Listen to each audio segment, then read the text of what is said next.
Rob, first of all, thank you so much for joining us. A busy day for you as well, I imagine. Oh, always busy with Leicester City. There's always something going on. Well, indeed so. This week, more than most, as they wave goodbye to one of their most successful managers ever. Interesting how Daniel was just mentioning the crowd seemed quite happy to see the back of him, and possibly the players too. What's your take on that?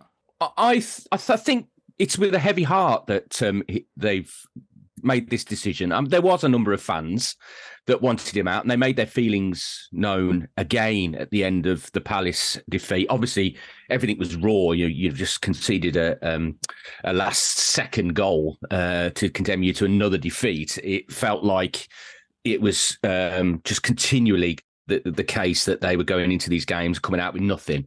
So something had to give, and it felt like Brendan had tried everything in terms of his personnel, in terms of tactically, in terms of motivationally. So there was only one thing that the club could do to try and address the slide, and that was make the decision. So whilst the fan base was torn, there was some that still thought there's no better option out there. There was certainly a number that wanted this change to happen, but I would suggest that a lot of those fans would still acknowledge that it's been an incredible ride under Brendan. The success they've enjoyed, the European tours they've had, the FA Cup, the day at Wembley, winning the Community Shield, challenging him for the top four, which is incredible for a club of Leicester size. So I still think it's, with regret, but I think you can still acknowledge his achievements, but also accept that perhaps it was the only course of action left for Leicester City. And the players, they will be torn as well. There will be players like James Maddison who have flourished under him, but there are players like Yannick Vestergaard who have seen their careers, and Charles Sunsu who have seen their careers hit a brick wall under him. So again, it'll be a divide there, but I think they've all shared in the success. First team coach Adam Sadler and goalkeeper coach Mike Stoll are in temporary charges. Adam Sadler, not Adam Sandler, as I might have previously understood, disappointingly. Who's likely, do you think, to be in the club's long-term plans? Well, they've always admired Graham Potter. Right.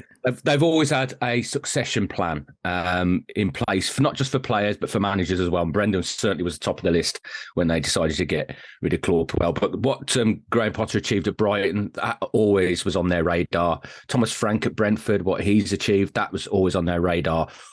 I know that Graham Potter is available now. A strange twist of fate on a really bizarre afternoon in the Premier League. But it still might be difficult to get him in the short term. I mean, we don't know what the compensation package he's negotiated with Chelsea, whether he would stand to lose a lot of money if he immediately got into his next job.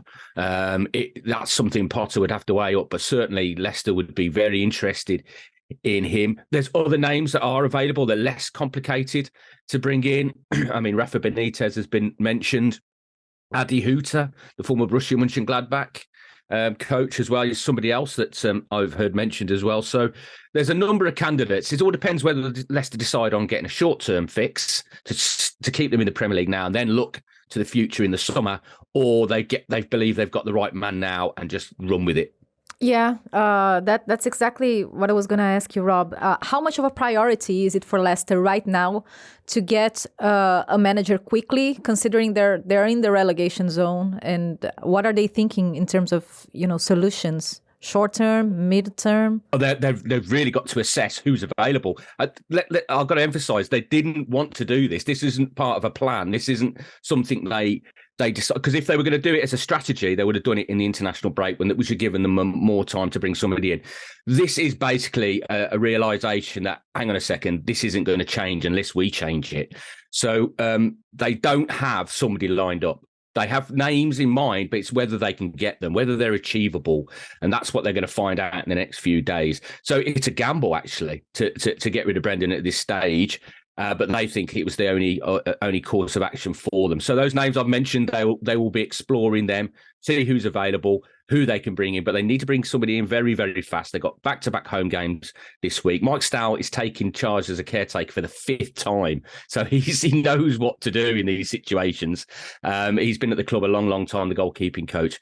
Adam Sadler was also in temporary charge with Mike before Brendan came in, and they had a victory against Brighton. So they've experienced a bounce then. So they'll be hoping for a bounce against Aston Villa on Tuesday night. And then they've got Bournemouth at the weekend. How recoverable do you think this situation is, given the squad they've got? Their bottom three, as Natalie says, 1 point from safety at the moment, in there with Everton, who play Monday night against Spurs, and Saints as well. Well, there's still 30 points to play for. It's still 10 games. There's still a quarter of the season to go, so there still is time. I mean, a lot of fans were debating whether it's too late to make a change now. It's never too late. We experienced this in 14-15 when Leicester were bottom of the table, and with 9 games to go, they went on an incredible run, won 7 of them, and they got themselves out of trouble with a game to spare. So they know it's achievable. They've seen it. They've experienced it. So that's why they made this decision now, I believe. Okay.